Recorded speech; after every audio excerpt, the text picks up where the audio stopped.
Hi friends, ಹೆಣ್ಣು ಮಕ್ಕಳು ವಯಸ್ಸಿಗೆ ಬಂದಿದ್ದಾರೆ ಅಂತ ಹೇಳ್ತಾರೆ. ಹಾಗಾದರೆ ಗಂಡು ಮಕ್ಕಳು ವಯಸ್ಸಿಗೆ ಬಂದಿರುವುದು ಹೇಗೆ ಮತ್ತು ಯಾವ ಲಕ್ಷಣಗಳಿಂದ ತಿಳಿಯುತ್ತೆ? ದೇವಸ್ಥಾನಗಳ ಮೇಲೆ ಈ ರೀತಿಯ ಸೆಕ್ಸ್ ಕೆತ್ತನೆಗಳು ಏಕೆ ಇರ್ತವೆ ಮತ್ತು ಈ ರೀತಿಯ 5 ರೂಪಾಯಿ ಕಾಯಿನ್ ನ RBI ಬ್ಯಾಂಕ್ ಏಕೆ ಬ್ಯಾನ್ ಮಾಡಿತು? ಇಂತಹ ಆಸಕ್ತಿಕರ ಫ್ಯಾಕ್ಟ್ಸ್ ಗಳನ್ನು ಈ ವಿಡಿಯೋದಲ್ಲಿ ತಿಳಿಯೋಣ. ವಿಡಿಯೋ ಬಹಳಷ್ಟು ಇಂಟ್ರೆಸ್ಟಿಂಗ್ ಆಗಿರುತ್ತೆ, ಆದ್ದರಿಂದ ಮಿಸ್ ಮಾಡದೆ ಕೊನೆವರೆಗೂ ನೋಡಿ. ಹಾಗೆ ನಿಮ್ಮ ಸಪೋರ್ಟ್ ಆಗಿ ನಮ್ಮ ಚಾನಲ್ನ ತಪ್ಪದೆ ಸಬ್ಸ್ಕ್ರೈಬ್ ಮಾಡ್ಕೊಳ್ಳಿ. Fact number 1.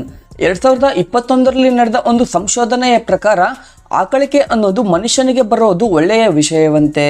ಹೇಗೆ ಅಂದರೆ, ಈ ಆಕಳಿಕೆ ಬಂದಾಗ ಚಳಿಗಾಳಿ ಬ್ರೇನ್ಗೆ ಹೋಗುತ್ತೆ. ಇದರಿಂದ ಬ್ರೇನ್ ಸ್ವಲ್ಪ ರಿಲೀಫ್ ಆಗುತ್ತಂತೆ. ಇದರಿಂದ ನಮ್ಮ ಬ್ರೇನ್ ಕೂಡ ಸ್ವಲ್ಪ ಶಾರ್ಪ್ ಆಗಿ ಕೆಲಸ ಮಾಡುತ್ತಂತೆ. ಹೇಗೆ ಅಂದರೆ, ಕೆಲವರಿಗೆ ಕೆಲವು ಚಿತ್ರಗಳನ್ನು ತೋರಿಸಿ ಅದರಲ್ಲಿ ಹಾವಿನ ಚಿತ್ರವನ್ನು ಗುರುತಿಸಿ ಅಂದರೆ ಈ ಆಕಳಿಕೆ ಜಾಸ್ತಿ ಇರೋರು ಆ ಹಾವಿನ ಚಿತ್ರವನ್ನು ಮೊದಲು ಗುರುತಿಸುತ್ತಾರೆ. ಹಾಗೆ ಈ ರಿಸರ್ಚ್ನ ಮುಂದುವರಿಸಿದಾಗ ತಿಳಿದಿದ್ದು ಏನೆಂದರೆ, ಮುಂದೆ ನಡೆಯುವಂತಹ ವಿಷಯಗಳನ್ನು ಕೂಡ ಇವರು ಬೇಗ ಗುರುತಿಸುತ್ತಾರಂತೆ. Fact number 2. ಹೆಣ್ಣು ಮಕ್ಕಳು ವಯಸ್ಸಿಗೆ ಬಂದಿದ್ದಾರೆ ಅಂತ ನಾವು ಕೇಳ್ತಾ ಇರ್ತೇವೆ. ಹಾಗೆ ಇದಕ್ಕೆ ಫಂಕ್ಷನ್ಸ್ ಕೂಡ ಮಾಡಲಾಗುತ್ತೆ. ಆದರೆ ಹುಡುಗ ವಯಸ್ಸಿಗೆ ಬಂದಿದ್ದಾನೆ ಅನ್ನೋದು ನಾವು ಎಲ್ಲಿಯೂ ಕೇಳಿಲ್ಲ.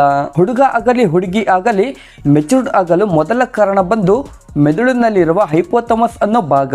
ಈ ಭಾಗವು ಗೆನೋಡೋಟ್ರಾಫಿನ್ ಅನ್ನೋ ಹಾರ್ಮೋನ್ಸ್ ನ ರಿಲೀಸ್ ಮಾಡುತ್ತೆ. ಇದು ಪೆಟ್ಯೂಟೋರಿಕ್ ಅನ್ನೋ ಭಾಗಕ್ಕೆ ಟ್ರಾವೆಲ್ ಆಗುತ್ತೆ. ಅಲ್ಲಿಂದ ಲೆಮಿಟೈಸಿಂಗ್ ಅನ್ನೋ ಹಾರ್ಮೋನ್ಸ್ ಮತ್ತು ಪೊಲಿಟಸ್ಲೆಮೇಟಿಂಗ್ ಅನ್ನೋ ಹಾರ್ಮೋನ್ಸ್ ರಿಲೀಸ್ ಆಗ್ತವೆ.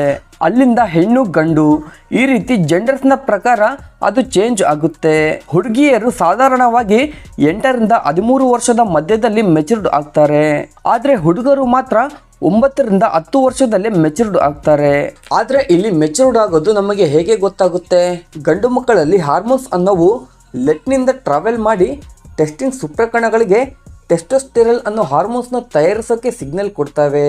ಆದರೆ ಹುಡುಗಿಯರಲ್ಲಿ ಮಾತ್ರ ಹಾರ್ಮೋನ್ಸ್ ಓವರಿಕ್ಸ್ ಹತ್ರ ಟ್ರಾವೆಲ್ ಮಾಡ್ತವೆ. ಆ ಸಮಯದಲ್ಲಿ ಈ ಹಾರ್ಮೋನ್ಸ್ ಮೆಚುರೇಷನ್ ನ ಟ್ರಿಗ್ಗರ್ ಮಾಡಿ ಅಂಡಾಣುವನ್ನು ಮತ್ತು ಇಸ್ಟ್ರೋಜನ್ ಹಾರ್ಮೋನ್ ಅನ್ನು ಉತ್ಪತ್ತಿ ಮಾಡಲು ಶುರು ಮಾಡ್ತವೆ. ಆಗಿನಿಂದಲೇ ಹೆಣ್ಣು ಮಕ್ಕಳಲ್ಲಿ ಪ್ರೆಗ್ನೆನ್ಸಿ ಟೈಮ್ ಸ್ಟಾರ್ಟ್ ಆಗುತ್ತೆ.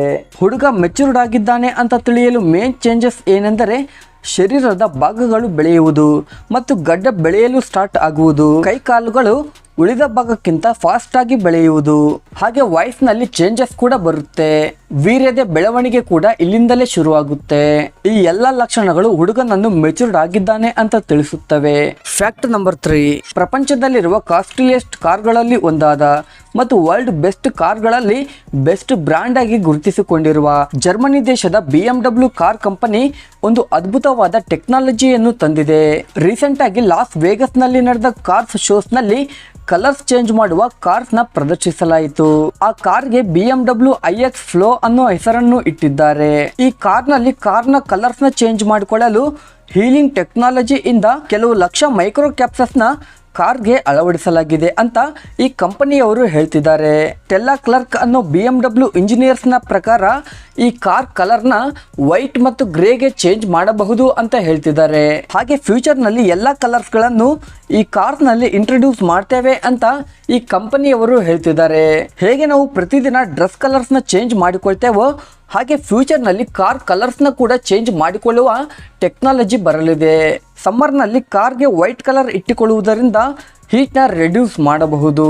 ಹಾಗೆ ವಿಂಟರ್ ನಲ್ಲಿ ಬ್ಲಾಕ್ ಕಲರ್ ಇಡುವುದರಿಂದ ಹೀಟ್ ನ ಅಬ್ಸರ್ವ್ ಮಾಡಿಕೊಂಡು ಕಾರ್ ಬೆಚ್ಚಗೆ ಇರುತ್ತೆ ಅಂತ ಹೇಳ್ತಿದ್ದಾರೆ. ಹಾಗೆ ಕಾರ್ನಲ್ಲಿ ಕಲರ್ಸ್ ಚೇಂಜ್ ಮಾಡುವುದರಿಂದ ಲಾಂಗ್ ಡ್ರೈವ್ ನಲ್ಲಿ ಕೂಡ ಕಾರ್ ಹೀಟ್ ಆಗದಂತೆ ಇರುತ್ತೆ ಅಂತ ಇಂಜಿನಿಯರ್ಸ್ಗಳು ಹೇಳ್ತಿದ್ದಾರೆ. ಈ ಟೆಕ್ನಾಲಜಿ ಬಗ್ಗೆ ನಿಮ್ಮ ಅಭಿಪ್ರಾಯ ಏನೆಂದು ಕೆಳಗಡೆ ಕಮೆಂಟ್ ಮಾಡಿ ತಿಳಿಸಿ. Fact number 4. ದೇವಸ್ಥಾನದ ಮೇಲೆ ಸೆಕ್ಸ್ ಕೆತ್ತನೆಗಳು ಏಕೆ ಇರ್ತವೆ? ಭಾರತದ ಬಹಳಷ್ಟು ಗುಡಿಗಳ ಮೇಲೆ ನೀವು ಈ ರೀತಿಯ ಕೆತ್ತನೆಗಳನ್ನು ನೋಡೇ ಇರ್ತೀರಾ. ಆದರೆ ಇದರ ಹಿಂದೆ ಇರುವ ಕಾರಣಗಳ ಬಗ್ಗೆ ಈಗ ನಾವು ತಿಳಿಯೋಣ. ಇದರ ಹಿಂದೆ ಮೇನ್ ಆಗಿ 4 ಕಾರಣಗಳಿವೆ. ಈ 4 ಕಾರಣಗಳಲ್ಲಿ ಯಾವುದಾದ್ರೂ ಒಂದು ಖಂಡಿತವಾಗಿಯೂ ನಿಜವಾಗಿರುತ್ತೆ ಅಂತ ಸಂಶೋಧಕರು ಹೇಳ್ತಿದ್ದಾರೆ. ಇದರಲ್ಲಿ ನಂಬರ್ 1 ಬಂದು ಹಿಂದುತ್ವ ಅನ್ನೋದು ಮೇನ್ ಆಗಿ 4 ಪಿಲ್ಲರ್ಸ್ ನ ಮೇಲೆ ಆಧಾರವಾಗಿರುತ್ತೆ. ಅವೇ ಧರ್ಮ, ಅರ್ಥ, ಕಾಮ, ಮೋಕ್ಷ.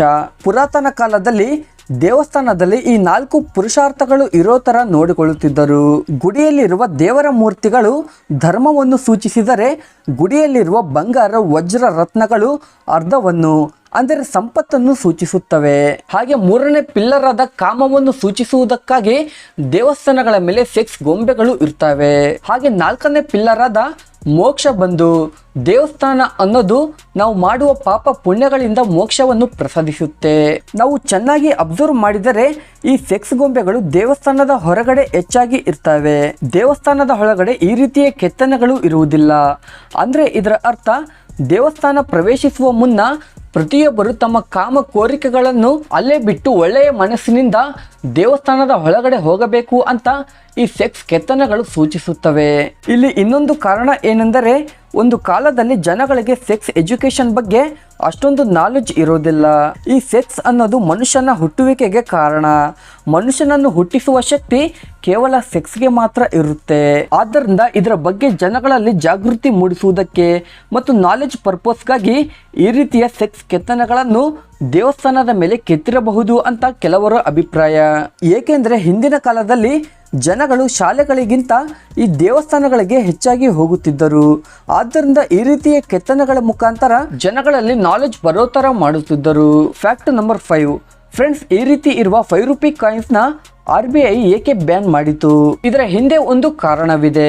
2009ರವರೆಗೆ ಈ ರೀತಿ ಇರುವ 5 ರೂಪಿ ಕಾಯಿನ್ಸ್ಗಳನ್ನು ಸ್ವಲ್ಪ ಜನ ಸ್ಮಗ್ಲರ್ಗಳು ಬಾಂಗ್ಲಾದೇಶಕ್ಕೆ ತಗೊಂಡು ಹೋಗಿ ಈ 5 ರೂಪಿ ಕಾಯಿನ್ಸ್ಗಳನ್ನು ಮೆಲ್ಟ್ ಮಾಡುತ್ತಿದ್ದರು.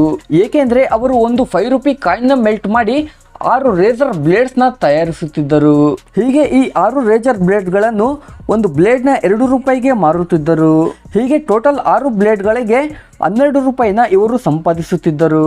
ಹೀಗೆ ಇವರು 5 ರೂಪಿ ಕಾಯಿನ್ಗಳಿಂದ 12 ರೂಪಾಯಿ ಸಂಪಾದಿಸುತ್ತಿದ್ದಾರೆ ಅಂತ ತಿಳಿದ RBI ಬ್ಯಾಂಕ್ ಈ 5 ರೂಪಿ ಕಾಯಿನ್ನ ಬ್ಯಾನ್ ಮಾಡುತ್ತೆ. ಸೊ ಇದು ಫ್ರೆಂಡ್ಸ್ ಇವತ್ತಿನ ವಿಡಿಯೋ. ಈ ವಿಡಿಯೋವನ್ನು ಇಲ್ಲಿವರೆಗೂ ನೋಡಿದಿರಾ ಅಂದರೆ ಈ ವಿಡಿಯೋ ನಿಮಗೆ ಇಷ್ಟವಾಗಿದೆ ಅಂತ ಭಾವಿಸುತ್ತೇನೆ. ಹಾಗೆ ಇದೇ ರೀತಿಯ ಇಂಟ್ರೆಸ್ಟಿಂಗ್ ವಿಡಿಯೋಗಳಿಗಾಗಿ ನಿಮ್ಮ ಸಪೋರ್ಟ್ ಆಗಿ ನಮ್ಮ ಚಾನಲ್ನ ತಪ್ಪದೇ ಸಬ್ಸ್ಕ್ರೈಬ್ ಮಾಡ್ಕೊಳ್ಳಿ. Thank you.